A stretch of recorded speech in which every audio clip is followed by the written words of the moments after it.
Mwanamke yeyote duniani, dunia nzima, mwanamke yeyote anayevaa kisuruali, haijalishi ni mpagani, haijalishi ana cheo cha namna gani, haijalishi ana umaarufu wa aina gani, haijalishi anaenda kanisani, haijalishi anahubiri, haijalishi anaimba kwaya, haijalishi ana utajiri wa aina yoyote ile, anayevaa suruali ataingia jehanamu tu. Mwanamke yeyote anayevaa kisuruali, haijalishi ni mpagani ama ameokoka, analitaja jina la Mungu ama la shetani, anayevaa suruali ataingia jehanamu. Unajua maneno ya Mungu sio batili. Maneno yanayotoka katika kinywa cha Mungu ndio Biblia.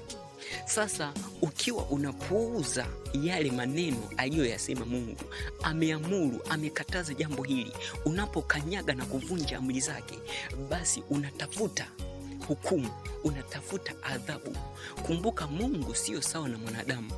Mwanadamu anaweza akakusamehe, na wanadamu wengine wana roho mbaya, anaweza asikusamehe kwa sababu ya jambo utakalomtendea, lakini yuko Mungu.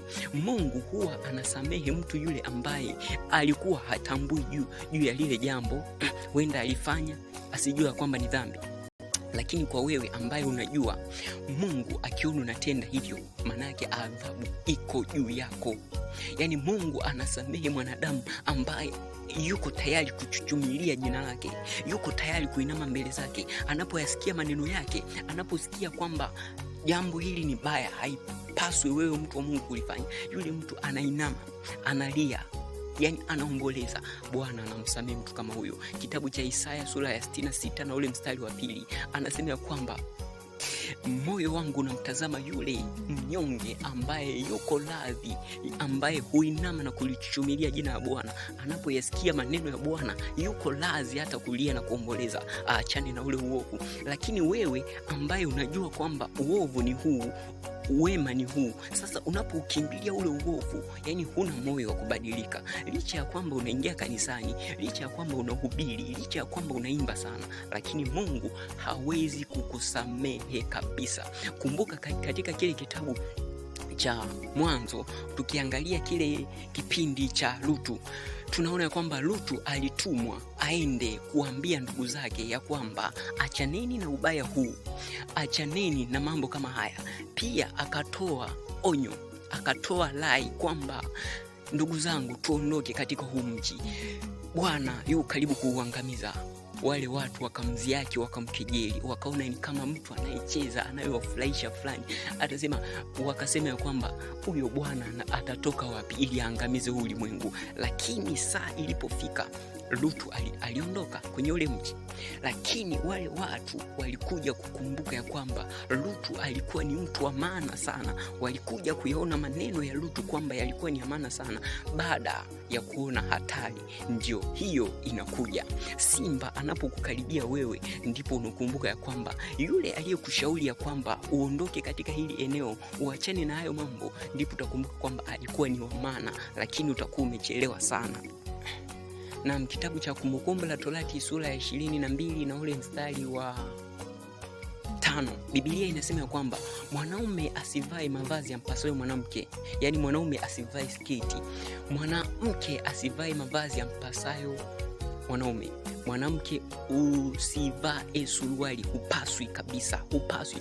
Sasa unapovunja maagizo kama haya, manake yani direct kabisa, hakuna sababu ya kusema eti ukifa eti tukuombee sijui uende mbinguni, sijui malaika wakupeleke mbinguni wakuhamishe jehanamu. Hamna. Njia ulishaichagua tangu muda mrefu. Na anasema ya kwamba mwanamke anayefanya hivyo au mwanaume anayefanya hivyo, jehanamu inamhusu, anafanya machukizo mbele za Bwana. Sasa wewe ambaye unavaa kisuruali, popote ulipo, licha ya kwamba una cheo ama umaarufu ama una walinzi wengi, lakini unayevaa kisuruali, jehanamu ipo kwa ajili yako.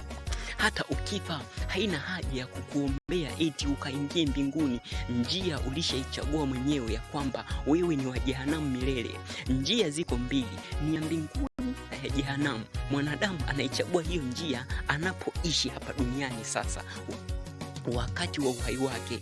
Kama unatenda kinyume na maandiko ya Biblia, manake njia yako unaivunja, yani unaondokana na ile njia ya mbinguni, basi unaichagua njia ya kuelekea jehanamu. Njia ziko mbili tu, utachagua kwa matendo yako, kwa vitendo vyako. Unapopuuza na kuvunja maagizo ya Mungu ambayo mengine unaona ya kwamba ni madogo, kwa mfano kunyoa denge. Swala la kunyoa denge Bwana alishaagiza, alitoa onyo katika kile kitabu cha Yeremia sura ya 49 na ule mstari wa 32b, anasema kwamba siku zinakuja Bwana atakatilia mbali wote wanyoao denge, kwa sababu wanavunja maagizo aliyoagiza. Kwa hiyo wewe unaposimama na kuyavunja maagizo, licha ya kwamba unafanya huduma nyingi sana hata kama ni kanisani, manake unavunja maagizo ya Bwana, ulishavunja. Kama unanyoa denge, wewe mwanamke unavaa kisuruali, ama unasuka unavaa miwigi, unavaa minywele, vyote hivyo ni chukizo mbele za Bwana. Baki na original wako. Unapovunja maagizo kama haya, manake unachochea hasira ya Mungu na Bwana na kuondoa kwenye listi yake. Kwa hiyo neno la Mungu ni amina na kweli, halijawahi kukosewa. Neno la Mungu ni pumzi ya uhai. Wewe mwanadamu utakayeliishi litakupa nguvu ya kuishi kwa kishindo hapa duniani. Hata hivyo kule mbinguni, wale waliotutangulia ni watu ambao walitamani, walitafuta, waliaishi mapenzi ya Mungu sana. Hawakuwa wahuni, hawakufanya tabia za kihuni.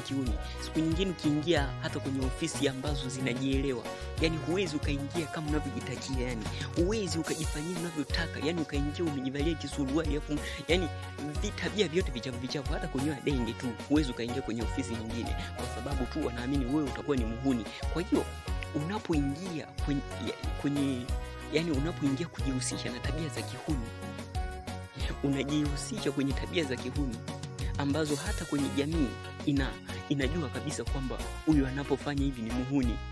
Wengine wanajua kwamba ni malaya kabisa. Sasa wewe unapojihusisha kwenye tabia kama hizo, manake ni dharau za hali ya juu kwa upande wa Yehova.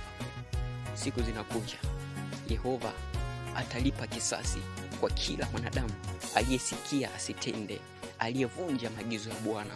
Ni sauti ya mtu aliye nyikani ikisema, tengeneza njia ya Bwana, nyosha mapito yake. Bwana anakuja na malipo kwa kila utendalo litapata ujira wake. Amen.